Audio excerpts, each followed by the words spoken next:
Assalamualaikum warahmatullahi wabarakatuh. Perkenalkan, nama saya Fitri Hayadi dengan NIM 1123032.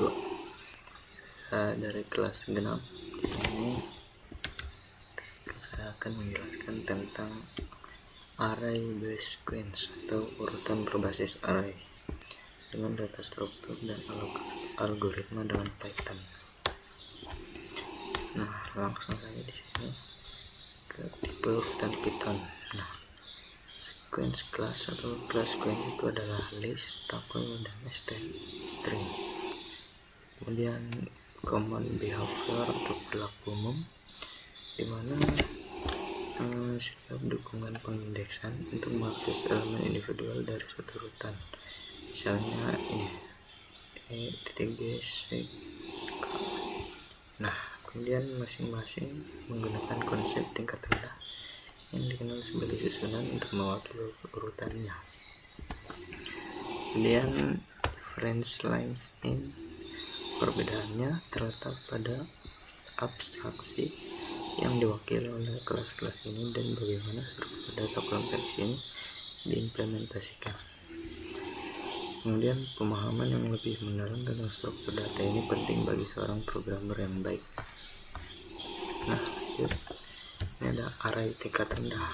Nah, memori utama pada komputer terdiri dari bit informasi, dan bit-bit tersebut biasanya dikelompokkan ke dalam unit yang lebih besar dan bergantung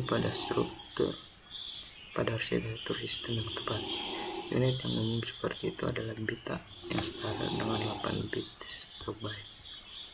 Nah, kemudian setiap byte informasi dalam memori dikaitkan dengan neuronik yang berfungsi sebagai alamatnya. Biasa disebut memory address. Kemudian ada RAM atau random access memory. Meskipun tata letak lokasi memori berurutan, perangkat keras komputer dirancang untuk mengakses lokasi memori manapun secara efisien menggunakan alamat memorinya. Artinya, mengambil byte pagar 8675 itu sama mudahnya dengan mengambil byte 309. Nah, setiap byte memiliki individu yang dapat disimpan atau diambil dalam satu waktu. Kemudian di sini sebuah array adalah kelompok variabel terkait yang disimpan satu demi satu dalam satu bagian yang bersebelahan dari memori. Contohnya itu salah satu rangkaian teks disimpan sebagai urutan karakter individu yang berurutan. Dan setiap sel array harus menggunakan jumlah bit yang sama dan kemudian sel dicek diakses dalam waktu yang konstan. Dan sini ada array referensial. Python merepresentasikan instance list atau tuple dengan menggunakan mekanisme penyimpanan internal berupa array object reference. Jadi, pada level terendah, array terdiri dari serangkaian alamat memori tempat elemen rangkai itu berada. Nah, setiap alamat memori memiliki ukuran konstan, dan karenanya Python dapat menyediakan akses waktu konstan atau constant time access agar elemen daftar atau tuple berdasarkan indeksnya. Nah, kemudian daftar atau tuple hanya akan menyimpan urutan referensi ke objek yang akan disimpan. Nah, satu contoh daftar tunggal dapat mencakup beberapa referensi ke objek yang sama sebagai elemen daftar. Hal ini juga memungkinkan suatu objek tunggal menjadi elemen dari 2 atau lebih daftar, karena daftar tersebut hanya menyimpan referensi kembali ke objek tersebut. Dan rem 2-15 mengubah referensi ke objek integer suhu yang tidak dapat diubah 15. Dan backup sama dengan list to primes, itu membuat daftar baru yang berisi referensi bilangan sama seperti yang ada di bilangan prima atau selalu copy. Ini ada sebuah deep copy harus digunakan untuk menyalin daftar yang dapat diubah. Dan lanjut sini counter sama dengan 0,8. Nah, ini menghasilkan daftar referensi ke elemen yang sama, 0 yang merupakan objek tidak dapat diubah. Dan ada counters 2 tambah sama dengan 1, menciptakan yang baru integer dengan nilai 0 tambah 1 dan menetapkan referensinya ke sel 2 dari array dan memperluas daftar. Nah, di ini menerima referensi ke elemen yang baru ditambahkan. Extra sama dengan 23, di sini 31. Find extend extras. Ini ada compact array in Python. Nah, ini adalah sebuah compact array yang menyimpan data primer dalam bentuk bit. Contohnya ini seperti ini. Kemudian keuntungan dari array compact itu pertama, penggunaan memori keseluruhan akan jauh lebih rendah dibandingkan dengan array referensial. Tidak ada overhead untuk menyimpan referensi. Kemudian data primer disimpan secara berurutan di memori. Hal ini memberikan kinerja komputasi yang lebih tinggi. Nah, dukungan utama untuk compact array ada dalam modul bernama array. Ini contohnya lagi ke dynamic array. Nah, saat membuat array di tingkat rendah, penting untuk menentukan ukuran pasti array tersebut secara eksplisit selama instansiasi. Dan hal yang sama berlaku untuk Python tuple dan str instance yang tidak dapat diubah setelah dibuat ukuran atau kontennya tidak dapat diubah. Nah, Python list mewakili suatu dynamic array di mana elemen dapat ditambahkan atau dihapus dari daftar. Semantics of dynamic array itu pertama, mempertahankan array dasar yang memiliki kapasitas lebih besar daripada panjang daftar saat ini. Dan jika kapasitas yang dicadangkan habis, sistem akan menginisialisasi array baru yang ukurannya lebih besar dan array lama kemudian diambil alih oleh sistem. Lanjut, daftar kosong memerlukan sejumlah ruang 64 bytes di mesin diperlukan untuk menyimpan informasi berikut. Pertama, jumlah elemen aktual yang sering terima dalam daftar, jumlah maksimum elemen yang dapat disimpan, dan referensi array yang dialokasikan saat ini. Setiap alamat memori adalah angka 64 bit penambah.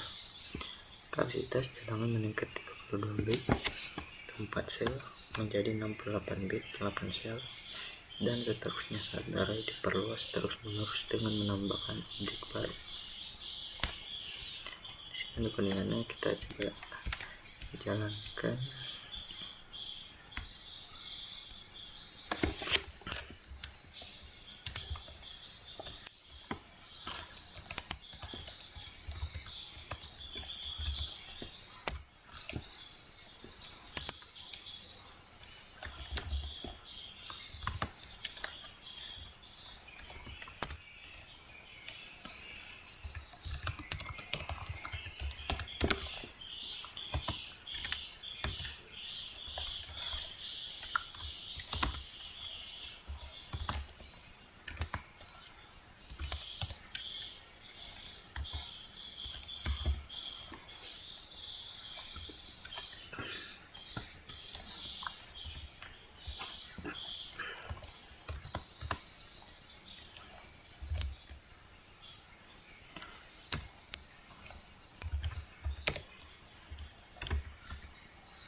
ini kita coba run.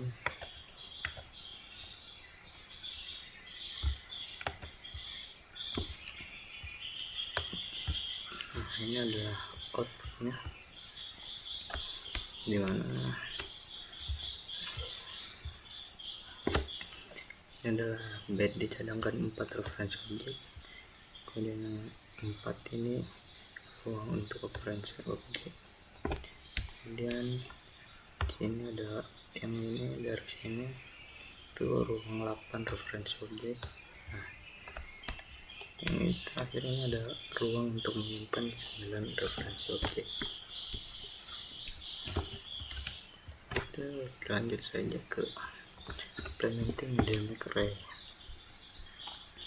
Nah, kuncinya adalah menyediakan sarana untuk mengembangkan array yang menyimpan elemen-elemen suatu daftar. Jika suatu elemen ditambahkan ke daftar, maka dasarnya sudah penuh. Kami melakukan langkah-langkah berikut.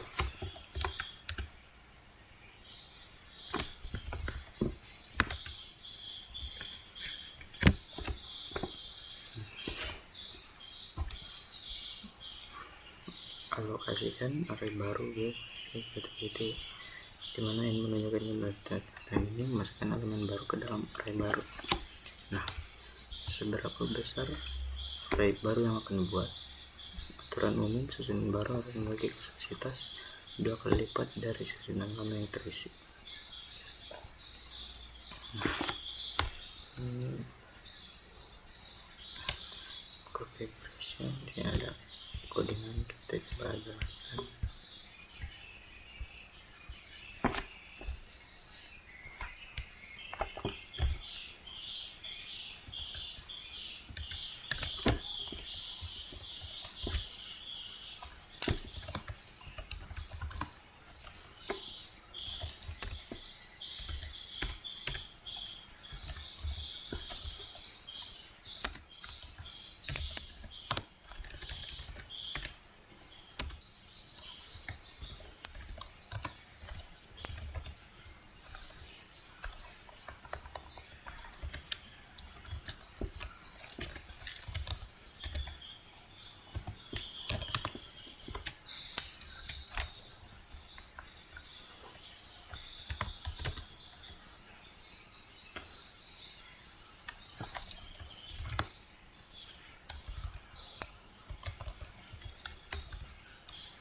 kita jalankan coba.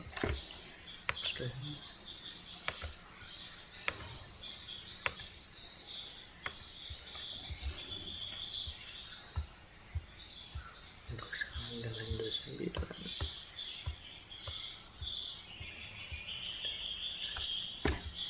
langsung kita panas. Nah, kita coba lagi.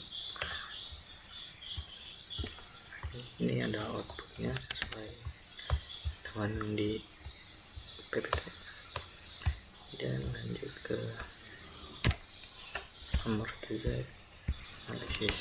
Nah, amortized analisis mengacu pada penentuan waktu berjalan rata-rata untuk serangkaian operasi dan berbeda dari analisis kasus rata-rata karena tidak membuat asumsi apapun tentang distribusi nilai data. Dan analisis amortisasi adalah analisis kasus terburuk untuk urutan operasi S daripada untuk operasi individual. Dan motivasi untuk amortisasi analisis adalah untuk lebih memahami waktu berjalan teknik tertentu, di mana analisis kasus terburuk standar memberikan gambaran yang lebih batas pesimis. Amortized analisis ini berlaku untuk metode yang terdiri dari serangkaian operasi, di mana sebagian besar operasinya murah, namun beberapa operasinya mahal. Jika kita dapat menunjukkan bahwa operasi yang mahal jarang terjadi, kita dapat mengubahnya ke operasi yang murah dan hanya mengikut operasi yang murah. Dan tetapkan biaya buatan pada setiap operasi dalam urutan tersebut, sehingga total biaya buatan untuk urutan operasi tersebut membatasi total biaya real urutan tersebut. Nah, biaya buatan ini disebut amortized cost dari suatu operasi. Dan amortized analysis untuk dynamic array. Nah, lihatlah komputer sebagai peralatan yang dioperasikan dengan koin yang mengharuskan pembayaran $1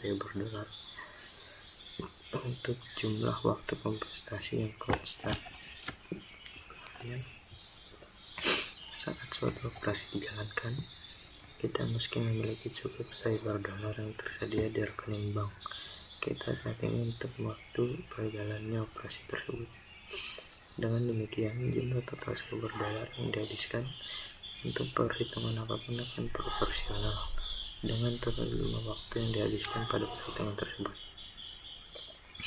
Dan kita dapat membebankan biaya berlebih pada beberapa operasi guna menghemat $1 untuk membayar operasi lainnya. Nah, di sini proporsi 5.1. Misalkan S adalah suatu deret yang diimplementasikan melalui array dinamis dengan kapasitas O1 menggunakan strategi menggandakan ukuran array saat penuh.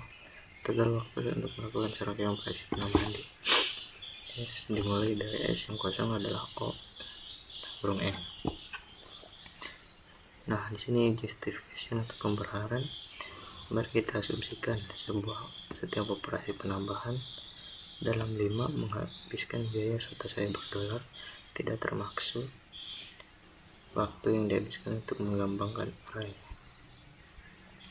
Mari kita asumsikan bahwa menumbuhkan array dari ukuran K ke ukuran 2K memerlukan K $1. Nah, mari kita kenakan biaya $3 untuk tiap operasi penambahan yang tidak menyebabkan luapan. Ada keuntungan sebesar $2 untuk setiap penyisipan yang tidak menumbuhkan array dan disimpan dalam sel tempat elemen disisipkan.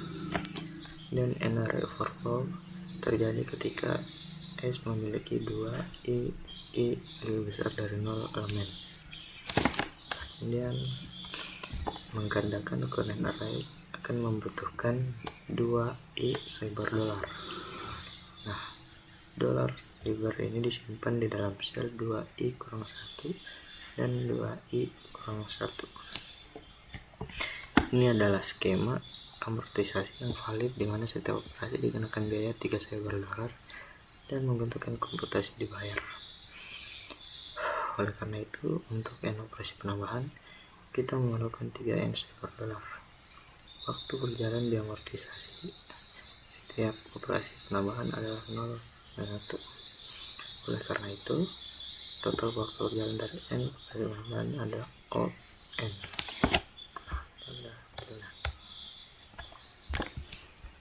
Dan peningkatan kapasitas secara geometris. Batasan 0,1 per operasi dapat dibuktikan untuk setiap perkembangan ukuran array yang meningkat secara geometris. Waspadalah terhadap deret aritmatika menyimpan jumlah terlalu yang konstan dan pengubahan ukuran array yang menyebabkan harga yang buruk.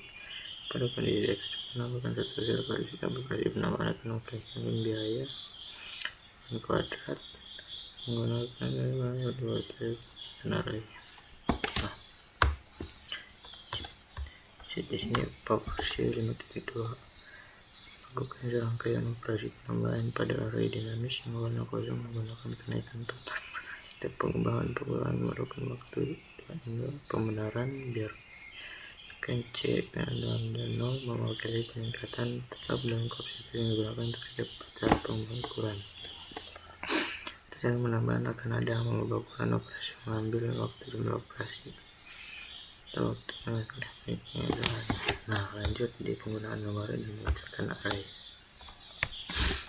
Konsekuensi lain dari aturan peningkatan kapasitas geometris saat menambahkan array dinamis adalah bahwa ukuran array dipandingkan proporsional dengan jumlah elemen sekaligus artinya sebuah data menggunakan array on. Jika suatu wadah seperti struktur Python menyediakan operasi yang menyebabkan pengambilan satu dalam peraturan bisa memastikan bahwa array dinamis dengan array prinsip yang berulang dapat menyebabkan yang dasarnya tumbuh besar secara semena-mena dan tidak menjadi hubungan proporsional tadi.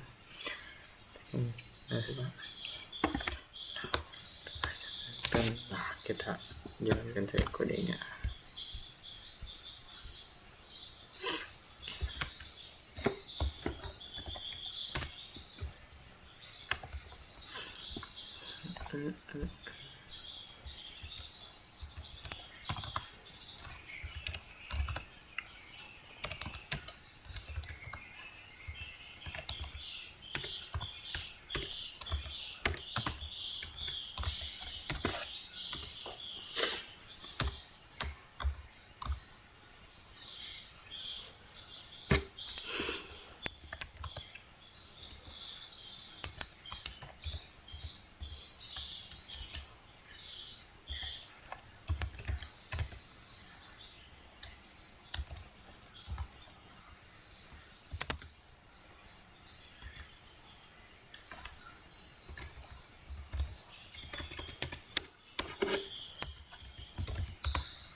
penasaran. Oke, hasilnya seperti itu. Kita ulang.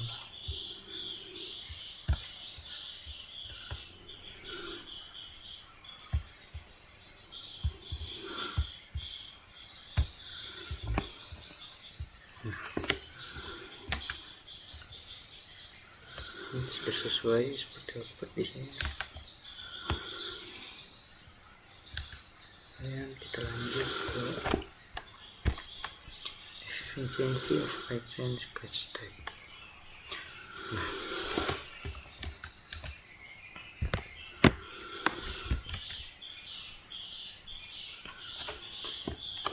kita nya lebih hemat memori daripada list karena tidak dapat diubah. Kelas tabel mengimplementasikan perilaku kelas daftar yang tidak bermutasi, operasi waktu konstan, totalin data, mencari kemunculan suatu nilai, atau menghitung jumlah, memerlukan perulangan pada semua elemen array, perlu untuk memeriksa perlahanan satu elemen atau menentukan indeks ke satu elemen secara keluar dalam menemukan kemunculan paling kiri dari yang diinginkan.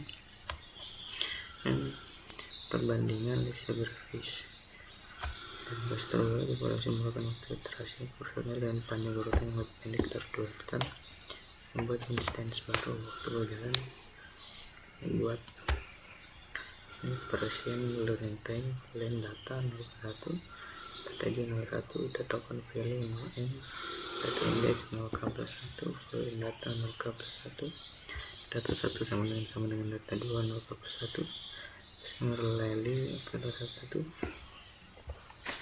data J OK J1, data 1 data 2 O data dengan 2 C ke data O CN. Nah,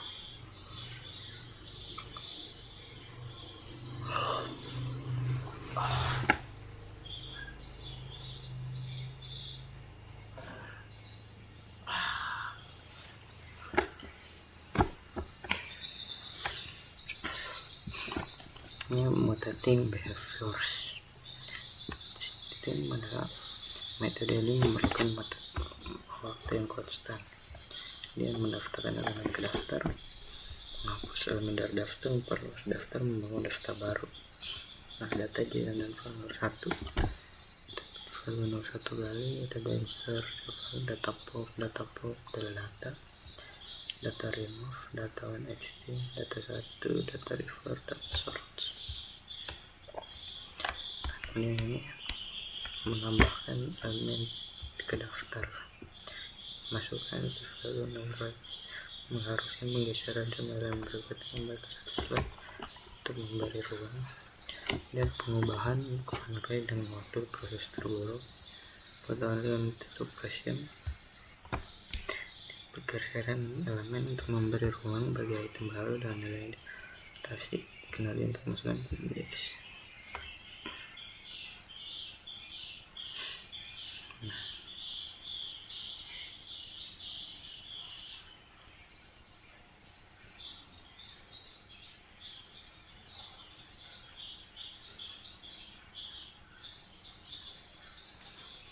Kita jalankan videonya.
Nah, sekitaran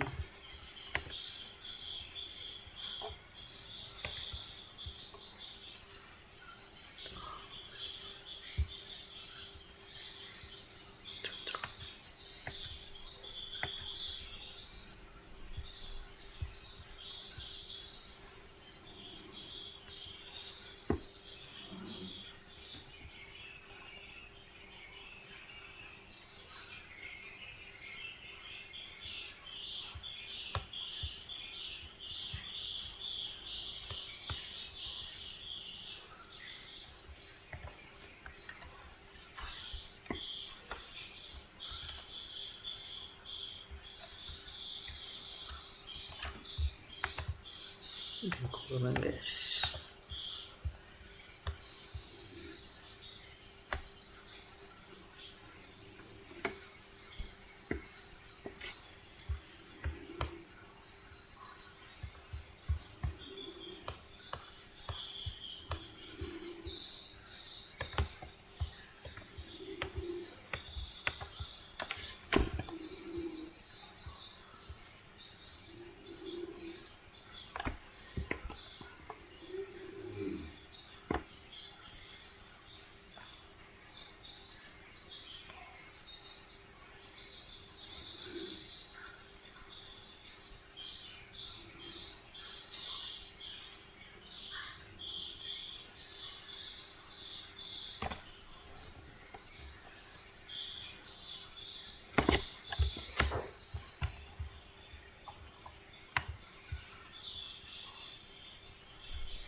Nah, seperti itu, kita lanjut saja.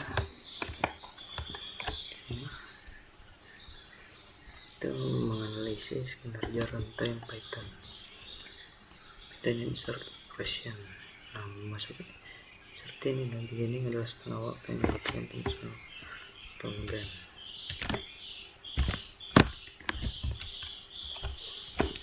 Dan menghapus dapat menghapus nilai.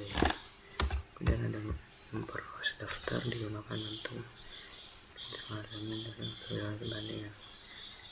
Kemudian membangun daftar baru, standing as list.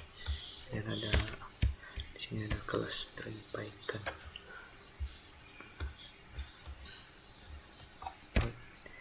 Ada membangun daftar baru. Nah, ini ada Python string. Itu panjang string dengan n, panjang senar kedua dengan m. Kemudian kita lanjut ke di sini ada tadi. Di sini ada using array by sequence. Kita menjelaskan yang sorting sequence dan simple cryptography. Lanjut ke sorting. Sorting sequence.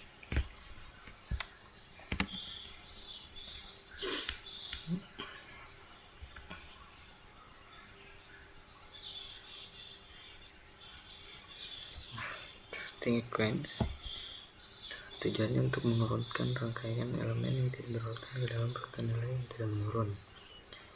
Nah, algoritma insert and sort mulailah dengan pertama dalam array. Satu elemen diurutkan sendiri. Perhatikan elemen kedua jika lebih kecil dari elemen pertama.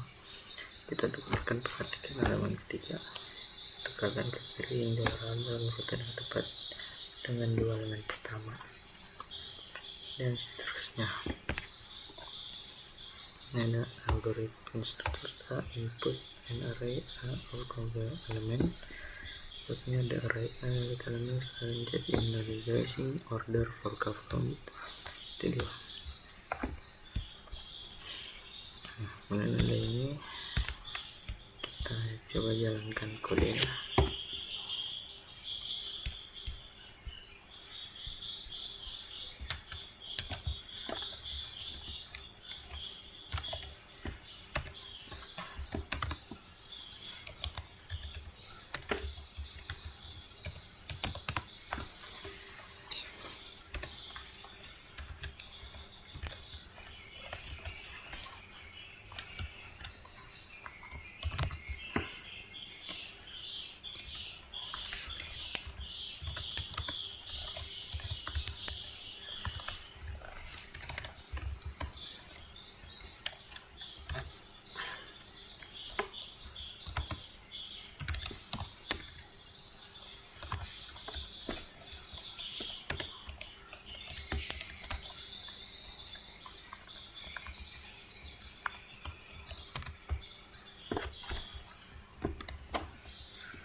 Sini kita coba run.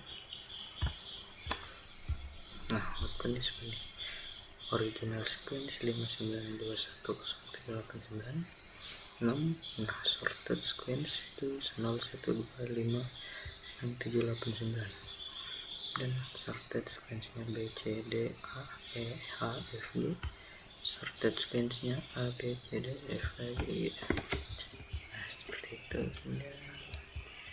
itu dan ini outputnya.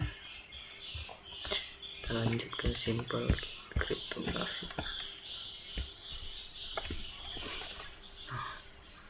Keset zipper melibatkan pergantian huruf dalam pesan dengan huruf yang merupakan jumlah huruf setelahnya di alfabet. Turun pergantian dapat direpresentasikan. Dan ke set data multidimensi memiliki lebih dari satu dimensi. Ini contoh informasi. Kita lanjut saja ke ringkasannya. Yang kami pelajari ini adalah cara kerja array tingkat rendah, inisialisasi, mengakses elemen dan lain-lain, dan referensial compact array, membuat dan mengelola baik-baik array, understanding Python array base sequence, list tuple string, dan kemudian analyzing the runtime complexity of managing the array base sequence, dan view application of array base sequence. Terakhir ada creating multidimensional. Nah, sekian presentasi dari saya.